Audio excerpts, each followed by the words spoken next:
Good evening, boys and girls. I am missing my kiddos and reading to them, so I thought I would read a story.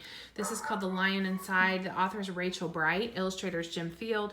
Rachel Bright wrote the Love Monster books. So you guys know this is going to be good. So there's a lion, but look, there's a cute little mouse, big ears. Let's see. Look, there's a little mouse again, and he is reading a book that says How to Roar. Wonder. There he is again. Oh, what emotion is he showing? That looks a little scary, doesn't it? The Lion Inside.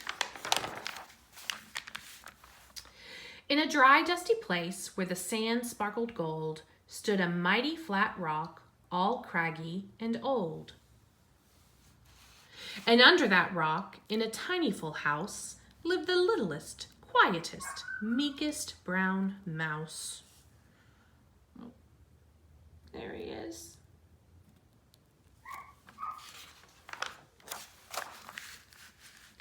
He was so very tiny, so incredibly small, that nobody noticed him, ever, at all.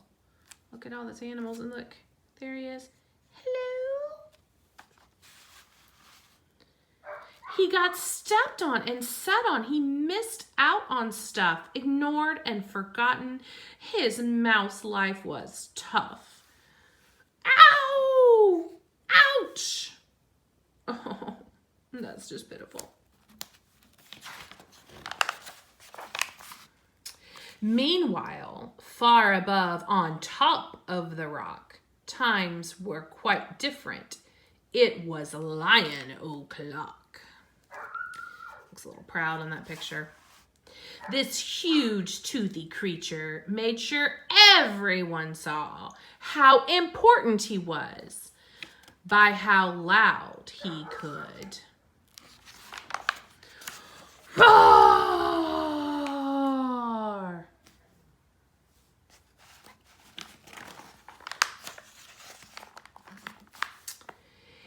He was head of the pack.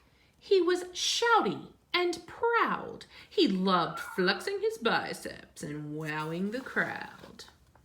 Yes, all were impressed by this mighty king cat. If only, thought the mouse, I could be more like that. You see the mouse? I think he might be right there. Then, late one dark night, in his tiny mouse bed, the cleverest thought popped into his head. He leaped up in the darkness and held up a paw. I've got it, he said. What I need is a roar. I mean, what if this mouse with the weeniest squeak were a little more grrr and a lot less meek? Well, he'd still be the smallest of fuzzy brown mice, but he'd make friends and join in, and life would be nice. Yes, thought the mouse, I must find out how. I will learn how to roar, and I will learn it now. But it wouldn't be easy. There would be only one beast who could teach him this thing, but it might make him a feast. It was time to be strong, take a chance after all. Forever was such a long time to feel small.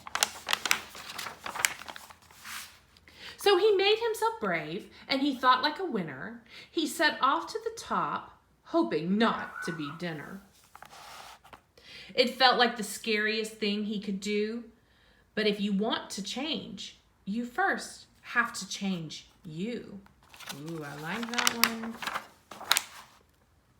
The farther he climbed, the closer he got to the slumbering lion reclining on top. Then at last, as he stood on his tippity toes, he found himself suddenly nose to nose. Ahem. Well, pardon me. Wake up, Mr. Lion. You've got company. Squeak, Mr. Lion. I've come to you for is squeak. Do you think you could teach me to roar?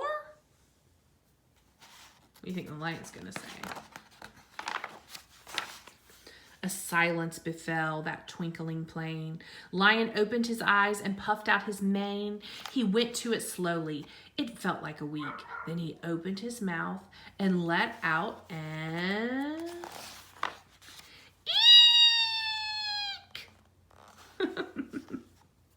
He's scared of the mouse. Silly lion. The lion curled up in a terrified ball. He did not like this, not one bit at all. "Don't hurt me," he whimpered. "Oh, try to be nice." Well, this mighty lion was frightened of mice. "Don't worry," Mouse peeped. "I'm here as a friend. Let's hang out together. Be pals to the end."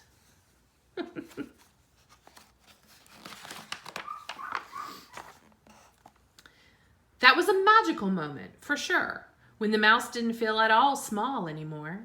He had found that his true voice and learned to speak out. And for that, you don't need to roar or to shout.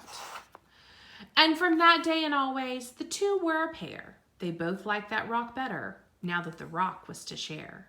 The mouse, while still little, felt big in his head. And Lion, he still roared, but with laughter instead.